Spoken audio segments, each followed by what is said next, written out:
Hello everyone, welcome back to my channel. I am Sarah of Smart Reiki and Tarot, and this is my channel, Sarah's Prismatic Musings. If you would like to book a one-on-one tarot session with me, you can go to my website, smartreikiandtarot.com. I do readings online, live through Duo or FaceTime or Meet. It's $30 for 30 minutes, and I offer the same for Reiki, $30 for 30 minutes. We can also do that live as well. You would have someplace where you can lay down comfortably for 30 minutes, and I will send you Reiki distance-wise. So let's hit that like and subscribe button down below. The likes really helps with the algorithm and also my motivation to continue to bring you content as well as live free tarot readings, which I'm going to try to do at least once or twice a month. So if you want me to continue, please hit that like button. All right, let's get into it.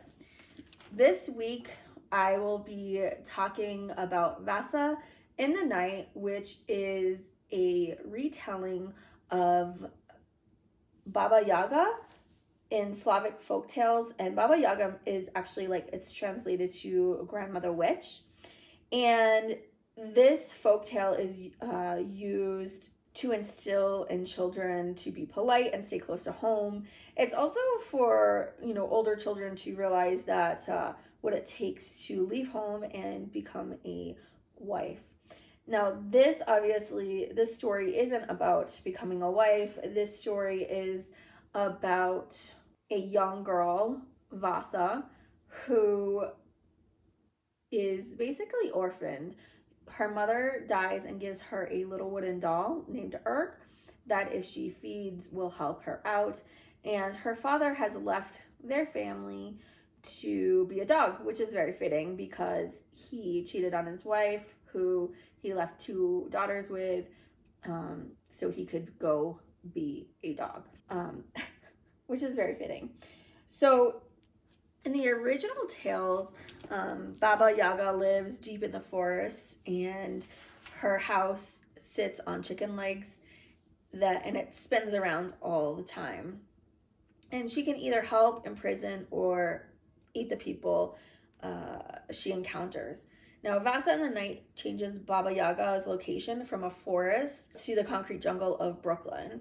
So instead of living in a home to entice children, she owns a store called Buys, and it's open all night long, and it's lit up, and you have to sing a little jingle for the store to stop spinning, to sit down, and then open the doors. So this is actually the retelling of the Russian folktale Vasilisa the Beautiful.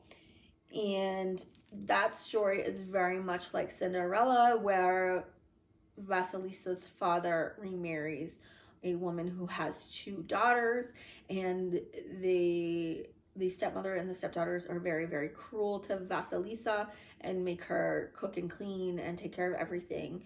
And the sisters in that original story blow out the candle and then make Vasilisa go to Baba Yaga's house in the forest to get more fire light, to get more light and to get a flame. And when she goes, Baba Yaga has her stay for 3 nights to do chores, and she is able to complete them with the help of her doll. Now, I'm really curious to know if how much more relates to, there's a lot of mystical creatures in this book. Obviously in this book, her father is not in the picture because he's a dog. He literally decides to turn into a dog because the only thing his father loved was his dog. He did not love his son.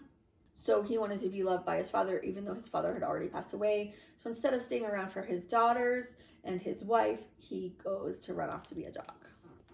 Now, in the retelling of Vassa in the Night, the oldest sister, Chelsea, washes out and for Vassa, and is kind of like she's stepped in for the role of protector and parent. She loves Vassa, and does really treat her like a sister. So that's nice. That's different from the original story.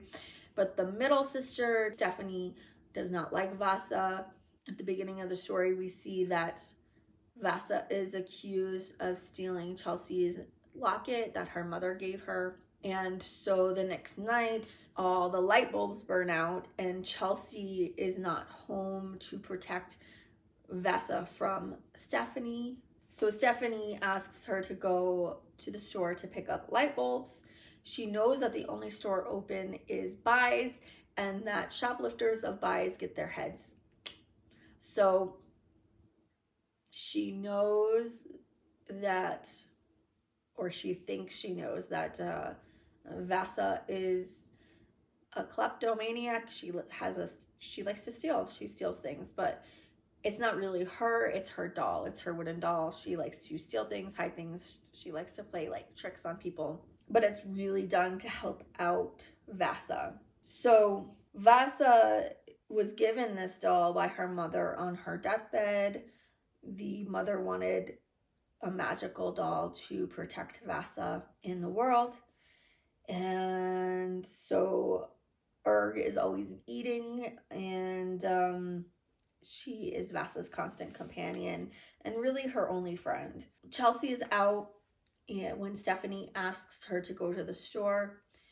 Vassa's already at the door when Chelsea comes home, and Chelsea's like, oh yeah, get me some ice cream at the corner store. And Vassa's like, the corner store is closed, it's after midnight, as she's walking down the stairs, and Chelsea is trying to get Vassa to turn around and come back. She's scared for Vassa. She does not want her to go to the store. So she goes to Buys and sings the song to get the store to stop spinning, and then goes inside. She feels as if she's being followed but doesn't see anyone. Erg then bites what has been following them, and it's a hand. So it's like Thing from the Addams family. And I'm wondering if the disembodied hands are in the original story as well, if that's where Thing came from the Addams family. Please let me know in the comments down below if you know.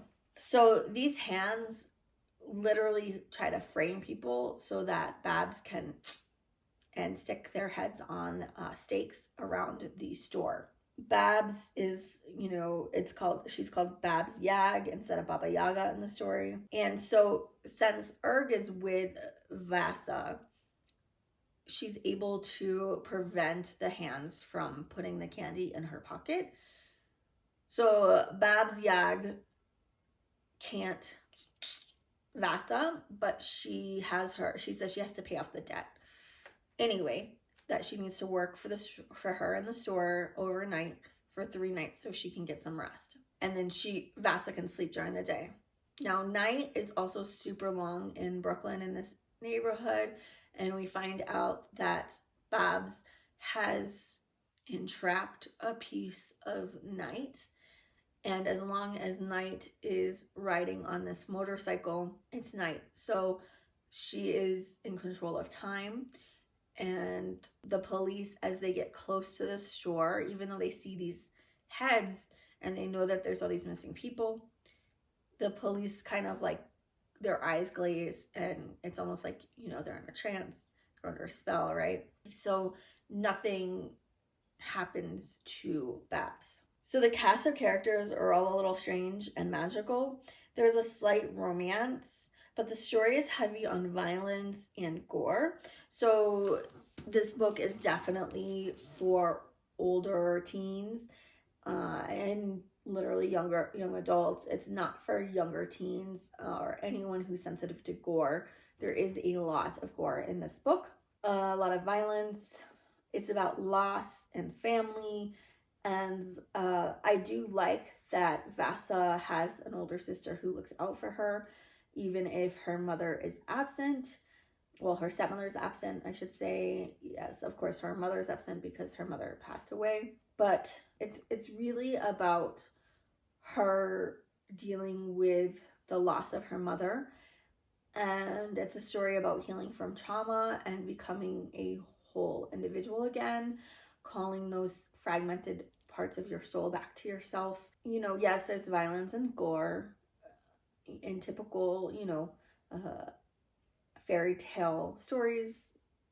there usually is some of that. I think it was an okay-ish story. This was a 3-star rating for me. All right, guys, thank you, and I'll see you next time.